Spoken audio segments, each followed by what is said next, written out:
merci de nous avoir menés en louange pour disposer nos cœurs, pour nous rappeler de l'espérance qu'on a en Dieu. Je dis ça pour l'Assemblée, je dis ça pour moi aussi. C'est bien, je trouve, des fois de commencer en louange avant d'enseigner aussi. Merci Mathieu, merci Chris aussi, mais Chris, on te remercie moins, on te prend pour acquis un peu plus. Fait que merci Mathieu aussi de nous servir ce matin, de venir nous mener en louange. Donc, je m'appelle Benoît Sénécal, je suis un des pasteurs ici à l'Église Ecclésia. Si vous êtes plus vers l'arrière aussi, puis vous voulez trouver de la place, il y a plein de places en avant aussi. Vous êtes les bienvenus de vous approcher si vous le souhaitez, bien sûr. Puis, je vais aussi faire une petite parenthèse parce que je le fais pour mes garçons. Ils ont décidé aujourd'hui d'écouter le message, puis ils sont quand même plus jeunes. Puis, au cas où il y a d'autres parents avec leurs enfants actuellement, dans le message, on va parler d'appel beaucoup. Puis moi, le petit truc que je donne à mes enfants, c'est que je leur dis note combien de fois j'ai dit appel dans le message. Fait que là, ils regardent ça, fait qu'ils écoutent en même temps un petit peu.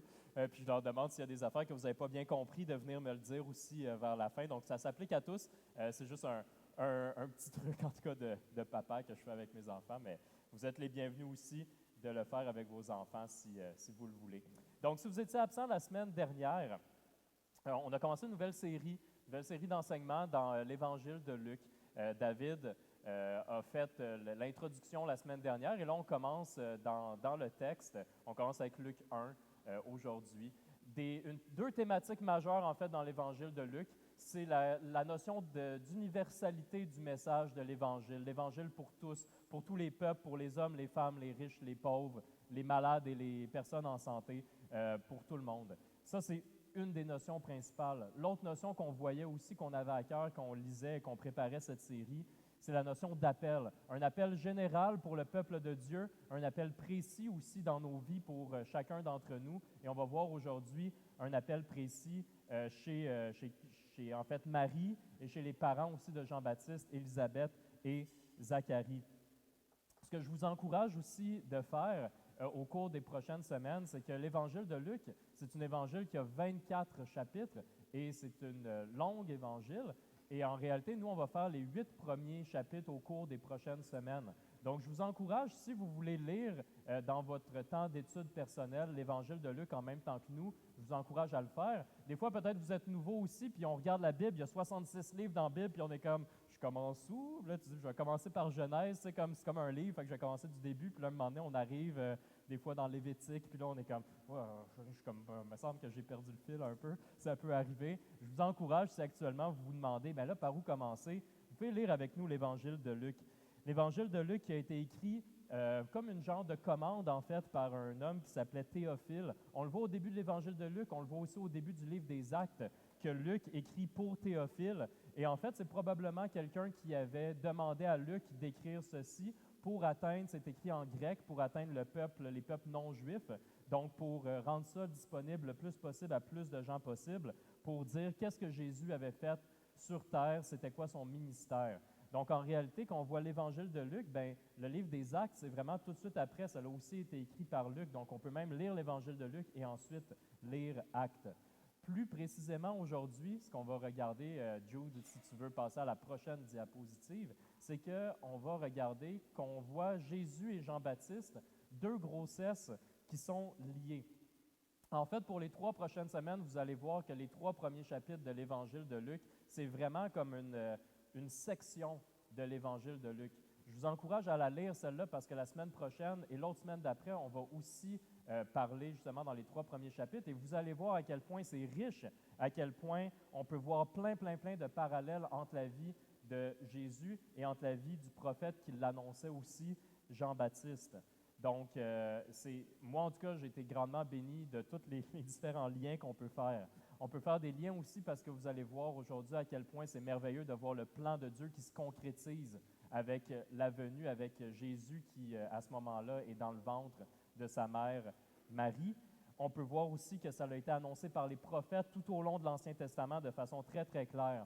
Mais aujourd'hui, on va aussi voir que c'est l'histoire de 2 personnes qui ont un appel très précis, Zacharie et Élisabeth, et aussi Marie, qui a un appel très précis par un ange qui leur apparaît. Donc, ça ne peut pas être plus précis que ça, en réalité, comme révélation, mais on voit 2 réponses très différentes. Une réponse d'incrédulité et une réponse de foi. Et on va voir aussi comment ça s'applique à nos vies et comment nous autres aussi, on a beaucoup de difficultés, on est incrédules et on a besoin du Seigneur pour renouveler notre foi. Si vous le voulez bien, on va prendre un temps pour prier et ensuite on commence dans Luc 1.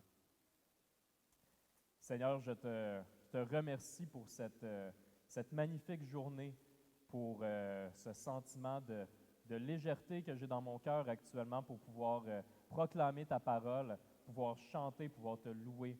Je sais par contre que ce n'est pas tout le monde qui ressent cette légèreté-là, que plusieurs personnes souffrent, plusieurs personnes te cherchent, plusieurs personnes te cherchent à tâtons et tu ne sembles pas présent pour eux.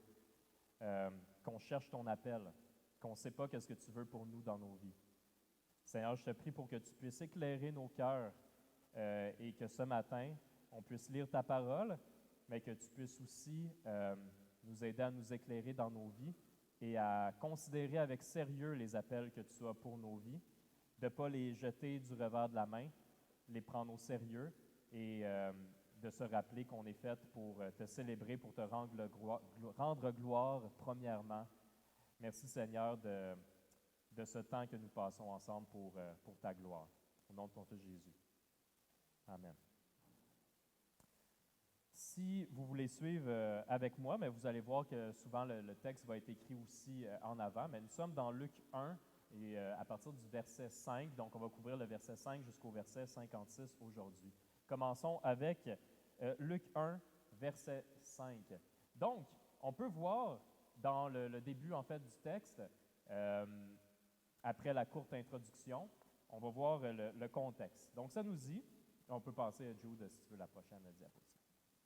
Durant le règne d'Hérode sur la Judée, il y avait un prêtre du nom de Zacharie de la classe d'Abia. Sa femme était une descendante d'Aaron et s'appelait Élisabeth. Tous deux étaient justes devant Dieu. Ils suivaient d'une manière irréprochable tous les commandements et toutes les lois du Seigneur. Ils n'avaient pas d'enfants parce qu'Élisabeth était stérile et ils étaient l'un et l'autre d'un âge avancé. Je vais prendre une pause ici parce que c'est une pause naturellement que j'ai prise en lisant le texte, que je me suis dit, ça m'a marqué en disant, il me semble que quand on commence à se familiariser avec les différents récits dans la Bible, les différentes histoires qu'on peut retrouver, ben il y a pas mal d'histoires de stérilité. Ce n'est pas la première personne dans la Bible. Peut-être que vous avez différentes personnes qui arrivent en tête actuellement. On peut penser par exemple à Abraham et sa femme Sarah. Sarah, la même affaire aussi, qui était dans un âge avancé et qui doutait qu'il pourrait avoir un enfant. Et pourtant, ils ont eu Isaac. Et après Isaac, sa femme Rebecca avait aussi des problèmes pour enfanter. Et ensuite, les enfants d'eux autres, Jacob, avec sa femme Rachel, Rachel avait aussi des problèmes pour enfanter. On a plusieurs exemples comme ça et on peut se poser la question, pourquoi? Et vous n'aurez pas une réponse nécessairement tout à fait claire, mais une des choses, je pense, qui est importante à dire en termes de juste préciser que ce n'est pas une punition divine pour quelque chose que quelqu'un aurait fait nécessairement. Comme on peut le voir ici, ce n'est pas le cas. Oui, il y avait quand même une notion qui ça fait vraiment énormément de peine. Puis je veux parler aussi parce que, je ne sais pas, je parle en général, mais peut-être qu'il y a des personnes aussi dans la salle qui ont eu des problèmes pour enfanter ou qui ne peuvent pas enfanter, mais de comprendre, de ne pas le voir comme quelque chose qui est vraiment une punition, puis de comprendre que pour Dieu, la femme célibataire ou la femme mariée, la femme qui n'a pas d'enfants, puis la femme qui a 8 enfants, il n'y en a pas une qui a plus de valeur que l'autre. Même chose pour les papas aussi qui ne pourraient pas avoir d'enfants. Ce qu'on retrouve dans la Bible, c'est que, par exemple, dans Jean, quand Dieu parle, pas Dieu, Jésus parle à la Samaritaine, il lui dit que Dieu se cherche des adorateurs qui vont l'aimer en parole et en vérité, qui vont l'aimer de toute leur âme, de tout leur cœur, de toute leur force, de toute leur pensée. C'est ce qu'on retrouve. C'est ça en premier. Ce n'est pas de dire que j'ai plus de valeur parce que j'ai des enfants, même si on sait quand même que c'est une douleur profonde qu'il peut avoir dans le cœur des gens, mais de le voir comme étant pas la fonction principale de tous et chacun, mais d'être en fait adorateur de Dieu. Pourquoi? On peut avoir une petite idée si on regarde la prochaine diapositive.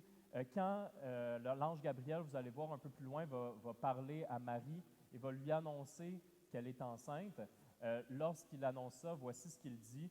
Un seul verset au verset 37, que vous pouvez voir à la prochaine diapositive, c'est que l'ange Gabriel, lorsque Marie lui dit « Mais comment ça, je ne peux pas vraiment être enceinte parce que là, je suis fiancée avec Joseph, mais on n'a pas eu de relation ensemble. » Et l'ange lui dit en effet, rien n'est impossible à Dieu. Donc pourquoi tant de stérilité? Surtout dans l'héritage de Jésus, dans les ancêtres, dans la lignée de Jésus, on voit que Dieu est à l'œuvre, Dieu restaure, Dieu vient prendre les choses qui sont brisées de la création et vient restaurer, redonner en fait une fertilité, et de là arrive la naissance de Jésus. Donc en effet, rien n'était possible à Dieu. Pourquoi finalement n'est pas stérile? Précisément, principalement pour rendre gloire à Dieu, pour montrer comment Dieu a agi au fil des générations, à travers toute la lignée, puis que sans cette intervention-là divine, rien n'aurait été possible en fait. Est-ce qu'il y a une autre personne, quand on parle de différentes femmes qui étaient stériles dans la Bible, il y a une des personnes que je n'ai pas dit jusqu'à présent, une femme, moi personnellement c'est la première qui m'est venue en tête lorsque je lisais le récit, parce qu'il y a quelque chose de similaire avec Zacharie, Zacharie et Élisabeth, Zacharie qui allait au temple, puis on voyait qu'il était prêtre au temple, puis on voit qu'Élisabeth, elle aussi, pleurait à cause de sa stérilité. Mais dans l'Ancien Testament, on voit qu'il y a une femme qui se rend souvent au temple, qui pleure amèrement à la porte du temple, qui pleure à tous les jours parce qu'elle ne peut pas avoir d'enfant, qui demande un fils. Est-ce que vous savez c'est qui? Anne. Donc Anne, et quand Anne prie, finalement l'Éternel lui donne un enfant, lui donne un fils qui est Samuel. Samuel, on peut voir ce récit-là dans 1 Samuel, en fait. Et plusieurs théologiens ont vu plusieurs liens entre l'annoncé, en fait, de Samuel et aussi la vie de Jean-Baptiste. Donc, on peut regarder ça ensemble pour voir différents liens qu'on peut voir qui sont, à mon avis, assez merveilleux. Je vais vous lire, OK, là maintenant, je vous lis dans Luc... dans Luc où on était rendu au verset 8, il ne sera pas affiché en avant, mais je vous le lis. Okay? Donc, ce qui va se passer, c'est que Zacharie se retrouve, en fait, Zacharie est prêtre, et il a comme été pigé au hasard parmi sa famille, la famille d'Abia, qui sont des descendants d'Aaron. Et bref, il est pigé au hasard pour aller offrir le parfum au temple. Okay? Il faut comprendre que ça l'arrivait une fois dans la vie. C'était comme un grand honneur, et ça va juste arriver une fois, that's it. Fait que Zacharie se rend au temple, et finalement, quand il se déplace, il va avoir une rencontre divine, en fait, mais une rencontre avec un ange. Je vous lis au verset 8. « Or, pendant que Zacharie remplissait sa fonction de prêtre devant Dieu, c'était le tour de sa classe. Il fut désigné par le sort, d'après la règle en vigueur pour les prêtres, pour entrer dans le temple du Seigneur et y brûler le parfum. Toute la multitude du peuple était en dehors en prière.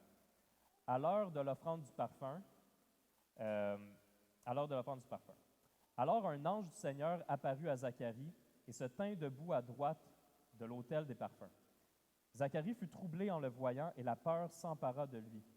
Mais l'ange lui dit, « N'aie pas peur, Zacharie, car ta prière a été exaucée. Ta femme Élisabeth te donnera un fils et tu l'appelleras Jean. » Jean qui veut dire « L'Éternel a fait grâce. » Il sera pour toi un sujet de joie et d'allégresse, et beaucoup se réjouiront de sa naissance. Car il sera grand devant le Seigneur, il ne boira ni vin, ni boisson alcoolisée, il sera rempli de l'Esprit Saint dès le ventre de sa mère. Je vais y revenir tout à l'heure, on appelle ça le vœu du Naziréa, on va y revenir. Il ramènera beaucoup d'Israélites au Seigneur leur Dieu. Il marchera devant Dieu avec l'esprit et la puissance d'Élie pour ramener le cœur des pères vers leurs enfants et les rebelles à la sagesse des justes, afin de préparer pour le Seigneur un peuple bien disposé.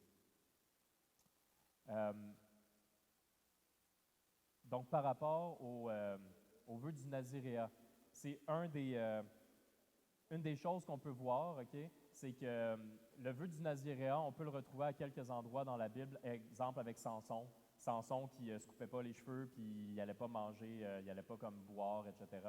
Des trucs comme ça. On voit qu'à cette époque-là, le vœu du Naziréa était fait par des personnes juives pour se consacrer spécifiquement à l'Éternel, que ce soit de façon temporaire ou permanente. Et ici, on voit qu'il y a un petit rappel parce que Samuel, l'enfant de Anne, quand Anne prie, a dit au Seigneur, si tu me donnes un fils, il va être consacré à toi. Puis finalement, quand Samuel est assez vieux, ben, il s'en va vivre au temple avec le prophète Élie qui est là, puis il consacre sa vie au Seigneur. Donc, c'est comme une forme de vœu de Naziréa. Et on voit la même chose ici que l'ange Gabriel, lorsqu'il présente à Zacharie, qui va avoir un fils qui va s'appeler Jean, ben, il lui dit un peu les mêmes choses quand il dit qu'il ne va pas boire d'alcool, il va être ni vin ni boisson, qui va être rempli de l'esprit. Donc, ici, c'était un des parallèles qu'on peut voir. Je vais compléter ici avec, donc dans le fond, on peut voir que Zacharie dit à l'ange, « À quoi est-ce que je vais reconnaître ça? » Et il dit, « Je suis vieux, ma femme est d'un âge avancé. » L'ange lui répondit, « Je suis Gabriel, je me tiens devant Dieu. J'ai été envoyé pour te parler, pour t'annoncer cette bonne nouvelle. Voici, tu seras muet et tu ne pourras plus parler jusqu'au jour où cela arrivera, parce que tu n'as pas cru à mes paroles qui s'accompliront au moment voulu. »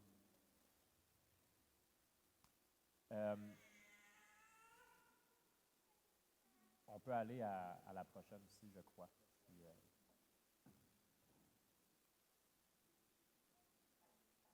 c'est bon.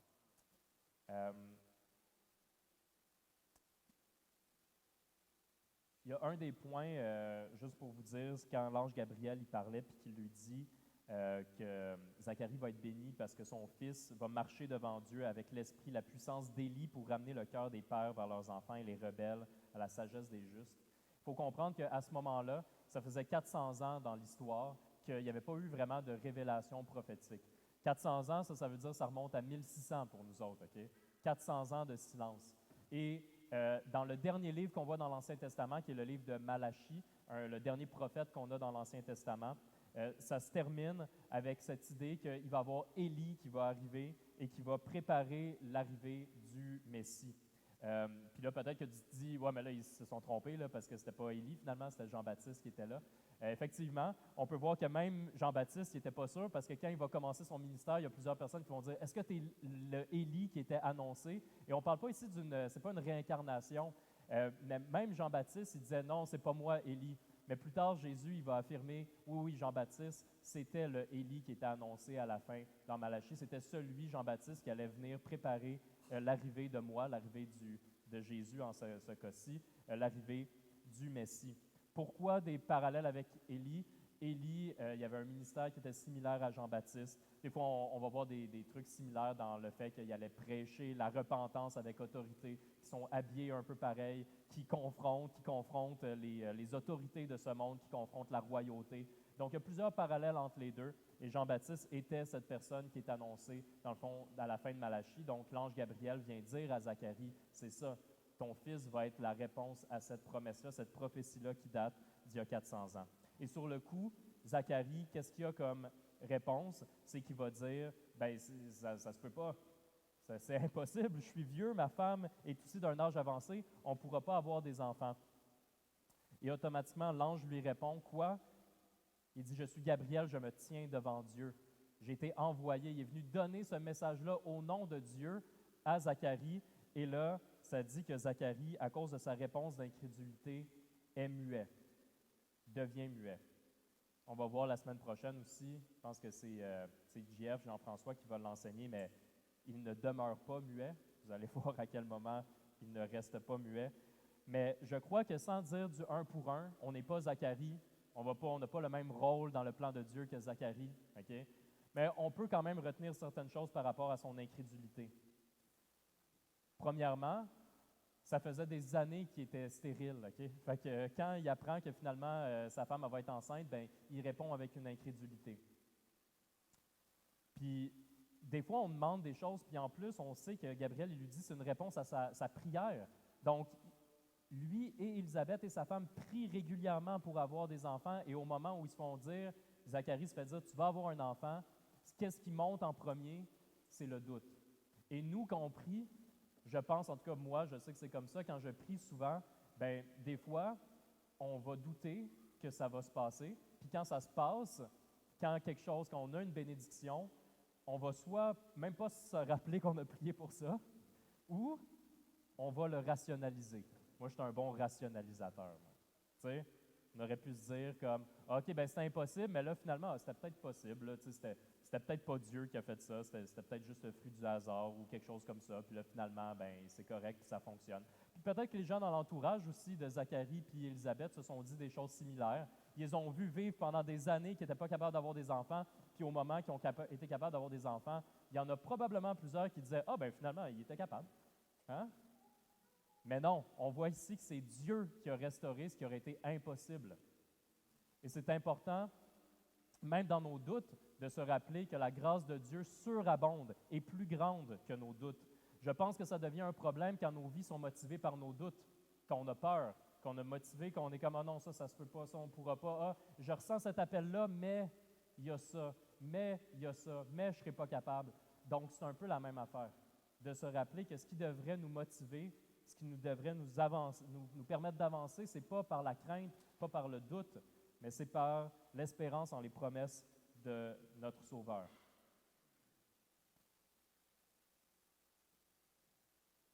Je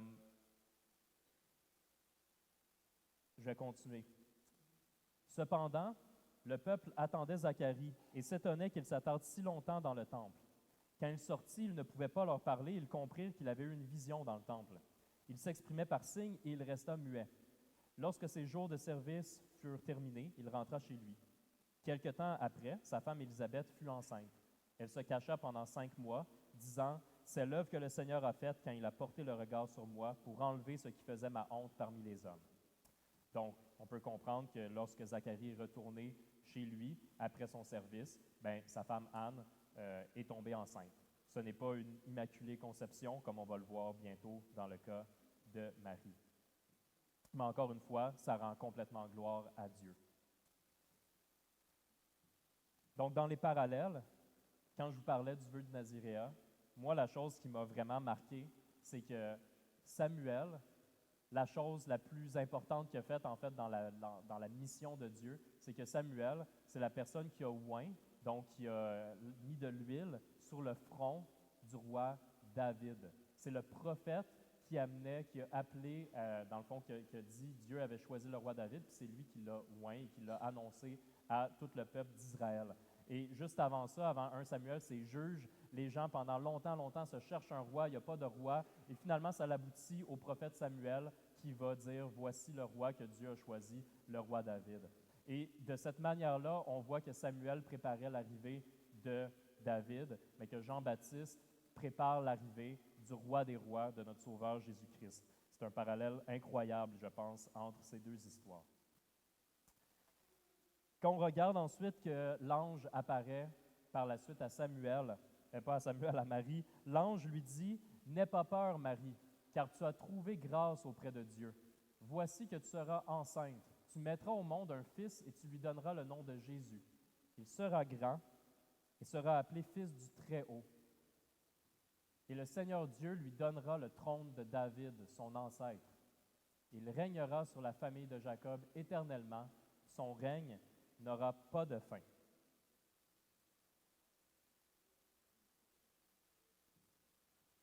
Ici, comme on le voit, Jésus qui fait partie de la lignée de David, qui va régner sur le trône de Dieu éternellement aussi, qui va régner à la droite de Dieu éternellement. On va voir qu'est-ce que Marie lui répond. Parce qu'ici, on a l'ange qui, essentiellement, on pourrait dire que c'est un peu similaire. On avait l'ange qui avait apparu à Zacharie. Maintenant, l'ange apparaît à Marie. Et dans les deux cas, le message est très clair. Voici ce qui va se passer dans ce cas-ci. Il dit, voici, tu vas être enceinte de Jésus. Jésus qui va être appelé le Fils du Très-Haut. Et comment va répondre Marie? On s'entend-tu pour dire que s'il y a une personne qui devait être plus incrédule, ça devait être Marie? Hein? Autant Zacharie, il y avait des raisons pour son incrédulité quand ça fait des années et des années que tu cherches à avoir des enfants et tu n'es pas capable d'avoir des enfants.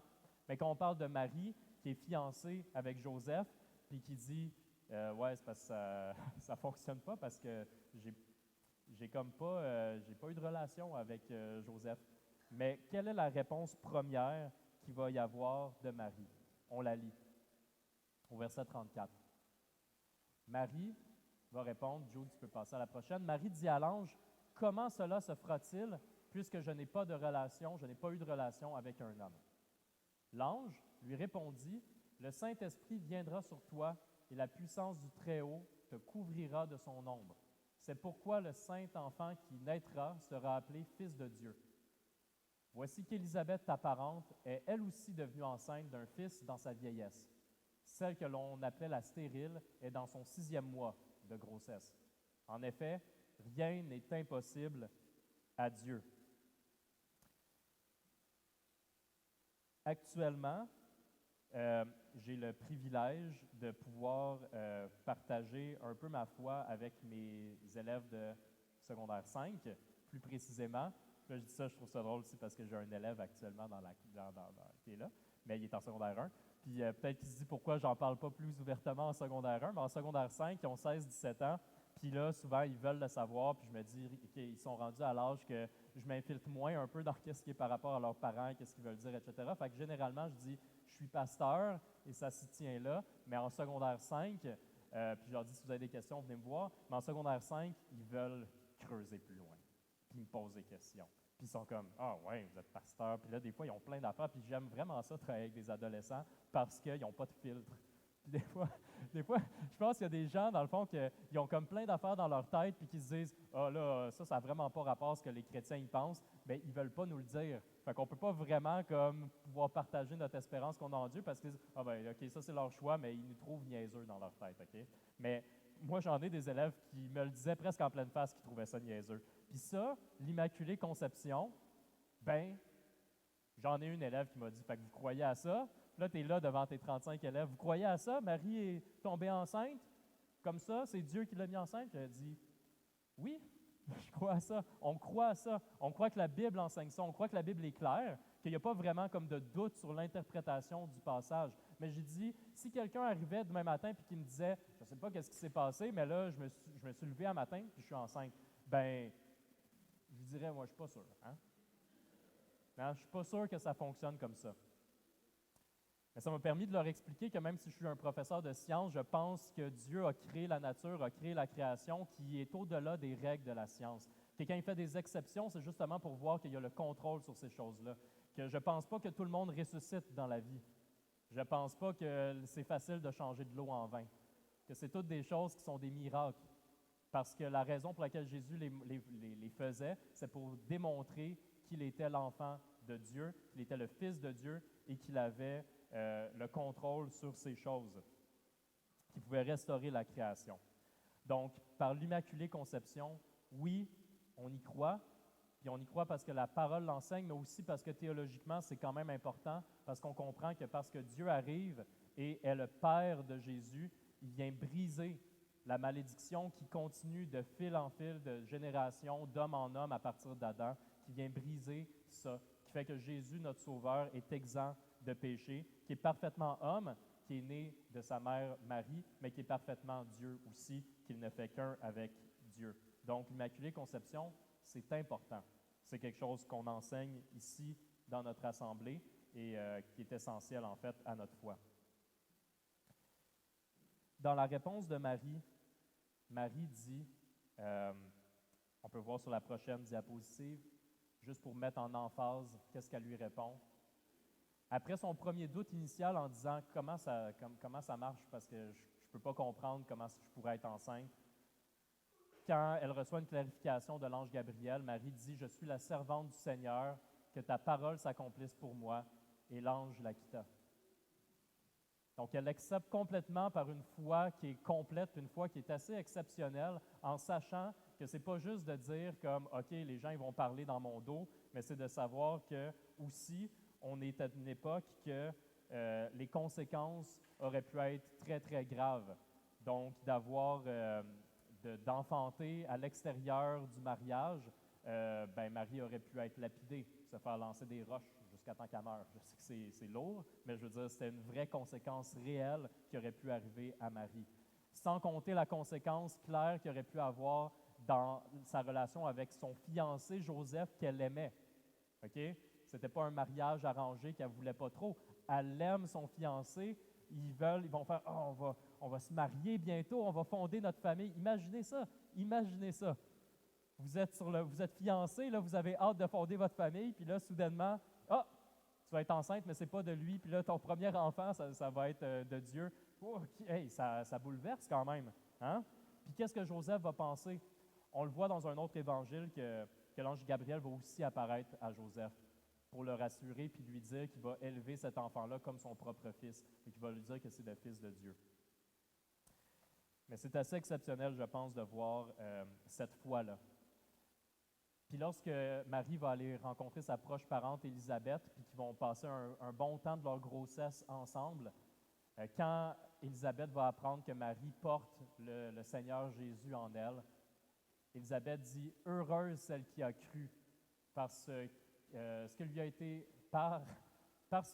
qui lui a été dit de la part du Seigneur s'accomplira. » Donc, autant dans la réponse de Marie que dans la réponse d'Élisabeth, ce qu'on voit qui est vraiment, vraiment apparent, c'est cette notion de croire dans un appel, même lorsqu'il semble impossible, et de faire confiance en Dieu, en ses promesses, et qui est au contrôle et qu'on peut lui faire confiance. Si on regarde pour un petit exercice que j'ai fait, avec des petites couleurs à la prochaine diapositive, c'est que quand on parlait de Anne tout à l'heure, donc Anne et Marie, ce qui est assez exceptionnel, c'est que Anne ne pouvait pas tomber enceinte et quand Dieu lui accorde un enfant, sa première réaction, c'est qu'elle chante ou elle prie, ou en fait on appelle que c'est un cantique. Donc il y a quelque chose qui s'élève de son cœur, de son âme, et elle veut glorifier Dieu. Et c'est la même chose qui se passe avec Marie, la mère de Jésus. Lorsqu'elle apprend ça, on voit qu'il y a un cantique que Marie va dire aussi, qu'on appelle des fois le Magnificat. Et ce qui est extraordinaire, c'est que ces deux femmes-là, je l'ai regardé, là, puis il y a à peu près comme 1100, là je ne l'ai pas écrit ici, mais il me semble que c'est 1190 ans qui séparent ces deux femmes. Okay? C'est une longue, longue période de temps qui sépare ces deux femmes-là. Et ce qu'on croit aussi, c'est que lorsqu'on met notre confiance en Jésus, comme notre Sauveur, notre Seigneur, on est rempli de son Saint-Esprit. Puis le Saint-Esprit, c'est quelque chose qui est partagé à travers nous, parmi son peuple, parmi le peuple de Dieu. Et que c'est par l'Esprit Saint qu'on peut bâtir l'Église aussi, qu'on peut suivre Dieu, qu'on peut accomplir les œuvres qu'il a mises devant nous. Ce que je trouve exceptionnel dans les cantiques de deux femmes qui sont un cantique très personnel à eux. Okay? On s'entend que des fois, les gens n'aiment pas cette notion-là de l'Esprit Saint parce que ce n'est pas l'Esprit Saint qui arrive et qui te contrôle, puis là, tu es rendu un robot, puis tu ne choisis pas les choses que tu vas dire. C'est vraiment cette chose précise qui vient des émotions, de la joie du cœur de Marie, du cœur d'Anne, mais aussi avec l'Esprit Saint qui est en nous et qui est partagé parmi nous, qu'on a tous en nous. Lorsque Marie et Anne vont commencer à louer Dieu, les deux commencent avec des remerciements. On voit que Marie va dire « Mon âme célèbre la grandeur du Seigneur et mon esprit se réjouit en Dieu, mon Sauveur. » Parce qu'il a porté le regard sur son humble servante. En effet, voici désormais toutes les générations me diront heureuse, parce que le Tout-Puissant a fait de grandes choses pour moi. Et quand Anne apprend qu'elle va être enceinte de son garçon Samuel, elle aussi, la première chose qui est suscitée dans son cœur, c'est de remercier, de rendre grâce. Elle dit, mon cœur se réjouit en l'Éternel. Ma force a été relevée par l'Éternel. Ma bouche s'est ouverte contre mes ennemis et je me réjouis, car je me réjouis de ton secours. Et si on continue, là je suis dans le fil, là, je ne suis pas en train de skipper des places. La prochaine section de leur cantique, qu'on peut voir tout de suite après, c'est qu'après les remerciements, Marie et Anne, à la prochaine diapositive, vont parler en fait de la bonté de Dieu. Et là, Marie va nous dire, son nom est saint et sa bonté s'étend de génération en génération sur ceux qui le craignent. Elle, Anne, disait, personne n'est saint comme l'Éternel, il n'y a pas d'autre Dieu que toi. Il n'y a pas de rocher pareil à notre Dieu. Déjà là, il y a quelque chose que je vois qui est bien aussi pour moi, c'est que je ne sais pas si ça vous arrive d'avoir des grandes bénédictions. J'espère que vous avez vu Dieu à l'œuvre dans votre vie avec des grandes bénédictions, mais que des fois, quand on remercie Dieu, on dit « Merci Seigneur de m'avoir donné ça », puis là, on est comme une auto qui n'a plus rien dans le tank, puis là, on est comme « OK, qu'est-ce que je dis maintenant dans ma prière? » On ne sait pas trop, tu sais. Hein? Parce que là, on remercie Dieu pour ce qu'il a fait dans nos vies, Mais on voit que quand on regarde Marie et quand on regarde Anne, ils commencent par remercier, mais leur remerciement, c'est comme l'introduction de leur prière. C'est quoi le restant de leur prière? Ils rendent gloire à Dieu. Ils rendent gloire à Dieu. Ils rendent gloire à Dieu en citant des psaumes, en se rappelant des promesses, en voyant comment Dieu a été à l'œuvre de génération en génération. Qu'est-ce que les prophètes avaient dit, l'alliance. Ils vont tous dire ça parce que c'est vraiment dans la parole de Dieu qu'on va retrouver les différentes promesses. Et on voit que ce qui déborde après leur reconnaissance personnelle, c'est de rendre gloire à Dieu, d'être des adorateurs de Dieu. Après la bonté de Dieu, Marie et Anne, à la prochaine diapositive, vont nous parler qu'ils voient qu'il y a un Dieu qui est en action dans notre monde. Marie nous dit, il a agi avec la force de son bras, il a dispersé ceux qui avaient dans le cœur des pensées orgueilleuses, il a renversé les puissants de leur trône et il a élevé les humbles. Et Anne, elle, dans la suite de son cantique, dit, ne prononcez plus des paroles hautaines, que l'arrogance ne sorte plus de votre bouche, car l'Éternel est un Dieu qui sait tout et qui pèse la valeur de toutes les actions. L'arc des puissants est brisé, les faibles ont la force pour ceinture. La suite de leur prière, Marie et Anne vont nous parler de la restauration et de la compassion de notre Dieu. Marie dit, il a rassasié de bien les affamés, il a renvoyé les riches les mains vides. On s'entend, là, comme je vous dis, ça n'a plus rapport avec le fait qu'elle est enceinte de notre Sauveur Jésus.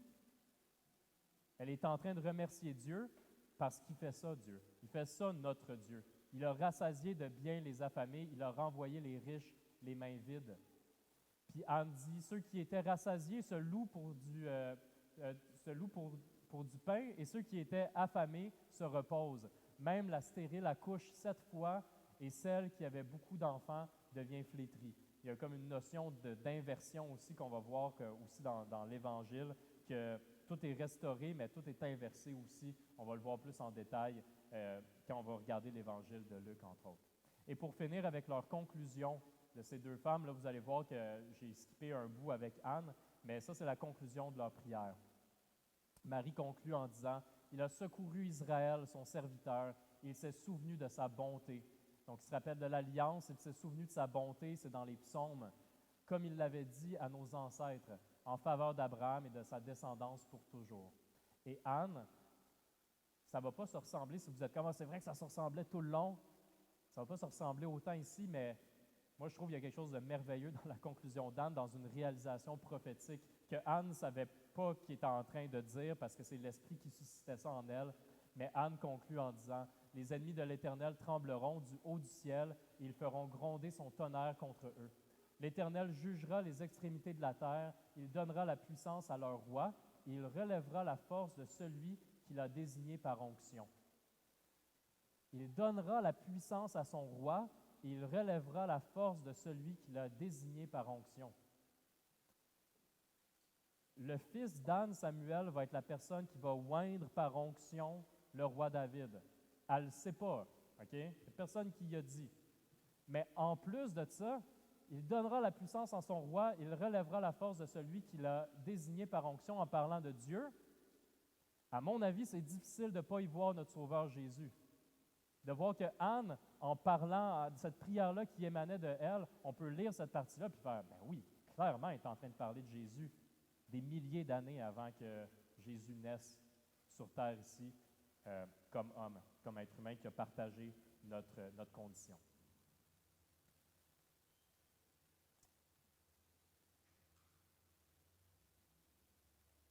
Donc, je pense que j'ai une dernière diapo aussi pour ça. Ce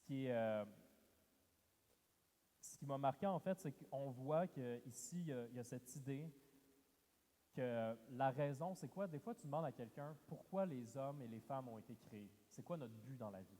Ça, c'est une énorme question. Hein? C'est une question, vous pouvez demander ça à tous vos amis, les personnes autour de vous. C'est quoi le but de la vie? Puis, je pense que c'est une bénédiction quand on met notre foi en Dieu parce que ça nous donne un but clair et concret. On n'a pas besoin de le chercher tant que ça. On peut lutter contre ce but-là, mais ça donne un but quand même concret. Des fois, les gens vont trouver que c'est comme de la paresse intellectuelle, qui vont dire « Ah ben oui, mais là, c'est juste parce que tu vas dire que c'est ça le but, c'est de rendre gloire à Dieu, mais c'est plus compliqué que ça. » Mais je vous encourage que si vous mettez votre confiance en Dieu, de dire, non, le but de notre vie, c'est de rendre gloire à Dieu. C'est pour ça qu'on a été créés. C'est pour ça que les hommes et les femmes ont été créés. Puis quand on est à côté, mais peut-être que c'est pour ça aussi que des fois qu'on sent un vide, qu'on sent que ça vaut rien, que notre vie ne vaut pas grand-chose, ça sert à quoi? Et on va mourir, puis on ne sait pas trop à quoi ça sert que je fasse toutes ces choses-là dans ma vie. Mais quand on se rappelle qu'on a été créé pour rendre gloire à Dieu, je crois que ça peut restaurer certaines craintes, certains doutes, certaines choses qu'on a dans nos vies, certaines anxiétés qu'on pourrait avoir. Il y a des appels qui sont très particuliers, comme on a vu aujourd'hui de Zacharie et de Marie. Puis, je ne pense pas qu'il y a des gens qui ont eu une apparition soudaine d'un ange aussi clair que ça, ou qu'il y a eu un miracle qui s'est fait dans leur vie, mais je pense qu'on a des appels particuliers. Je pense qu'on a des appels particuliers parce que quand je parle avec certains d'entre vous, juste vous dire, là, cet été, on avait des moments que quand on se rencontrait entre anciens, on priait intentionnellement pour des choses qu'il y avait un besoin puis qu'on n'avait pas comme la ressource pour ça. Puis on priait pour ça intentionnellement, puis je vous le dis, il y a des personnes qui venaient nous voir puis qui nous disaient, je ne sais pas pourquoi, mais comme je me suis réveillé un moment donné puis j'avais vraiment ça à cœur. Puis là, on disait, nous, on était comme sur le derrière, OK? Parce que, tu sais, quand on disait qu'on était incrédule, là, tu sais, on priait pour ça, puis là, après, de voir quelqu'un qui arrive puis qui dit, je ne sais pas pourquoi, mais là, sur mon cœur, j'avais vraiment à cœur de faire ça. Tu sais, puis c'est-tu correct d'être comme, c'est-tu correct?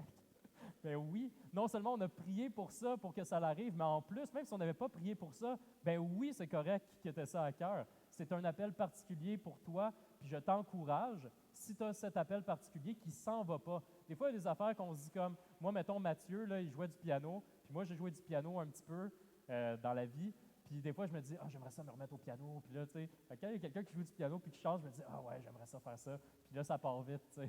Je sais pas, c'est pas un appel puissant, tu sais. Mais peut-être que pour toi, c'est le cas. Puis je t'encouragerais pour dire que ces appels-là qui ne quittent pas, puis que tu pries, que tu mets devant Dieu, puis que ça continue, puis que c'est continu, ça continue tout le temps, ben, obéis, écoute l'appel. Regarde comment tu peux servir un pas à la fois. C'est des petits pas, des fois. Tu sais, dans le ministère, ça prend de plus en plus de place dans ma vie, mais ma femme ou les personnes autour de moi vont être les premiers qui vont dire que moi, je suis comme trop safe. Là. C'est comme un pas à la fois. Puis je dis, OK, ben là, l'année prochaine, ça va être ça de plus, puis après ça de plus, puis après ça de plus. Puis des petits pas. Moi, je fonctionne comme ça, mais je me fais beaucoup encourager par les gens dans mon entourage. Et maintenant, je sais que c'est un appel que je ne peux pas aller en arrière. Je ne peux pas aller en arrière. OK? Ça n'a pas tout le temps été aussi clair dans ma vie, cet appel-là. C'était des petites affaires que des fois les gens voient, puis au fur et à mesure du temps, puis par la prière, ça commence à se clarifier de plus en plus. Mais c'est un appel clair. Et honnêtement, je pense que si je le rejetais complètement, ben premièrement, ça serait de la désobéissance, je le crois réellement devant Dieu, et je serais malheureux parce que j'irais à l'encontre de qu'est-ce que le Seigneur met devant moi, ce que je pense réellement. Mais ça, c'est mon appel. Et votre appel est probablement différent. Mais je vous encourage à le considérer avec sérieux et de ne pas le rejeter du côté de la main et ne pas le rationaliser comme moi je pourrais le faire. De dire, ben c'est correct, là, c'est juste, c'est ça, la vie a fait les choses de même, puis là je me retrouve de même. J'essaie de le dire avec mes collègues, de leur expliquer que quand je réduis ma tâche d'enseignement à l'école, que c'est pas juste une réorientation de carrière, tu sais. Je juste dire, ouais, ben là, je m'approche de la quarantaine, c'est comme la crise de la quarantaine, fait que là, je change de métier. Non, non. Je leur dis non, c'est vraiment, ça prend de plus en plus de place dans mon cœur. Ça a tout le temps pris de la place, puis c'est quelque chose que, ben c'est ça, ça prend de plus en plus de place, puis je veux obéir à ce que je ressens. Ce que Dieu a mis dans ma vie. Je vais inviter les musiciens à s'avancer parce qu'aujourd'hui, on va partager ensemble le repas du Seigneur. Puis, ça tombait bien parce qu'on parlait d'incrédulité puis on parlait de foi. Puis, je viens de parler d'un appel qui est plus précis, mais il faut comprendre que l'Évangile, c'est un appel qui est général à tout le monde. Il n'y a personne qui ne peut pas recevoir ce message-là. Tu n'es pas trop poqué pour que Dieu t'aime. Tu n'es pas trop intelligent pour que Dieu t'aime, puis que là, tu regardes les autres et tu dis, moi, je suis au-dessus de ça. Non. Tu n'es pas trop pauvre, tu n'es pas trop riche, tu n'es pas trop poqué, tu n'es pas trop malade, tu n'es pas trop vieux, tu n'es pas trop jeune. Okay? Ça, il faut que ça soit clair, que c'est un appel qui est pour tous. La chose, je me rappelle qu'au moment où je sentais cet appel-là de plus en plus fort dans mon cœur, avant ma conversion, avant que je donne ma vie à Dieu, je sentais que c'était un appel clair qui s'en va pas, que je peux rien faire pour que ça s'en aille, même si des fois ça va comme compliquer ma vie, mais en réalité c'est pas ma vie, c'est la vie de Dieu qu'il m'a donnée. J'ai fait du bungee quand j'étais dans la vingtaine, puis on dirait que c'est comme la chose principale. Quand tu es au bungee, tu es là sur le bord, puis eux, là, ce qu'ils te disent, les entraîneurs, ou en tout cas, je sais pas, c'est pas vraiment un entraîneur, ils m'ont pas entraîné à grand-chose. Tout ce qu'ils vont te dire, c'est qu'ils te disent « pense à rien, puis pitch-toi ». Fait que quand je dis 3, 2, 1, tu te pitches en bas, parce que tout ton être refuse de se pitcher en bas, OK? Parce que je pense que lorsque Dieu met ça sur notre cœur, ça va à l'encontre de notre propre voix. C'est quelque chose de très contre-intuitif, mais ça ne part pas. Puis je me rappelle que c'était ça. Je me suis dit, OK, cet appel-là, il va rester genre pour le restant de ma vie. Fait que je vais me pitcher dans le vide, puis je vais espérer que Dieu va répondre. Dieu répond, OK? Puis je ne suis pas tout seul, vous pouvez parler à plein d'autres personnes qui sont ici, qui suivent le Seigneur depuis un certain temps. Puis ça a probablement été difficile, ce premier pas-là, et c'est encore difficile plusieurs fois dans la vie qu'on doute, qu'on est incrédule, mais Dieu répond à ses promesses. Mais il faut que tu te pitches dans le vide un petit peu. Il y a cette notion d'abandon. Je t'encourage parce que si tu entends le message depuis longtemps, tu es présent depuis un certain temps, puis tu luttes avec ça, attends pas un ange puis un miracle, OK? Parce que c'est peut-être déjà vraiment clair, cet appel-là, OK? Fait que mets-le devant Dieu, prie, demande à Dieu de t'éclaircir, mais considère-le avec sérieux et que Dieu est à l'œuvre et qu'il veut vraiment quelque chose, il veut vraiment restaurer ta vie, il veut vraiment t'accueillir comme son enfant. Fait que oui, je peux parler fort, puis fluctuer ma voix, puis faire en sorte que ça va susciter ça, mais pour vrai, tu es présent avec nous ce matin, tu es rentré, tu t'es levé, tu es venu, c'est quelque chose, OK? C'est un appel, OK? Si ça fait longtemps que tu le fais, c'est la même chose. Puis si tu écoutes sur Internet, parce que je le sais qu'il y en a que ça doit faire ça, parce que vous l'avez, moi je l'ai fait, puis il y en a plein qui l'ont fait, puis je sais que j'ai des élèves actuellement, peut-être qui le font aussi parce qu'ils étaient curieux de savoir c'était quoi un enseignement de ma part dans une église. Mais si tu regardes une vidéo, puis un autre, puis un autre, puis un autre, puis que ça n'arrête plus, là, il faudrait peut-être le considérer avec un certain sérieux et d'arrêter de lutter contre cet appel-là clair qu'il pourrait avoir dans ta vie. Puis même s'il y a des doutes, ben c'est correct. Comme on a dit un peu plus tôt, la grâce de Dieu surabonde tes doutes. C'est important de ne pas être dirigé par nos doutes, mais d'être dirigé par notre espérance dans les promesses de Dieu. Donc aujourd'hui, on va prendre le repas du Seigneur. Et quand on prend le repas du Seigneur, on annonce la mort de Jésus pour nos péchés. On annonce qu'il a vaincu la mort, qu'il a ressuscité, qu'il est revenu à la vie et qu'il nous donne sa vie éternelle aussi lorsqu'on met notre foi en lui. Puis on annonce aussi qu'il va le revenir. Quand on lit dans 1 Corinthiens, je pense que c'est le chapitre 11 au verset 26, « En effet, toutes les fois que vous mangez ce pain et que vous buvez cette coupe, vous annoncez la mort du Seigneur jusqu'à ce qu'il vienne. » Ça aussi, hein, ce n'est pas juste qu'on annonce la mort du Seigneur et sa résurrection, jusqu'à ce qu'il vienne, jusqu'à ce qu'on puisse partager le repas du Seigneur avec lui à sa table. Donc, bientôt, on va s'approcher, puis on va prendre le jus de raisin, puis on va prendre le pain aussi qui représente le corps et le sang de Christ. Puis ce que je t'encouragerais, c'est que, premièrement, si tu as mis ta foi en Dieu, de se rappeler de notre espérance qu'on a en Jésus.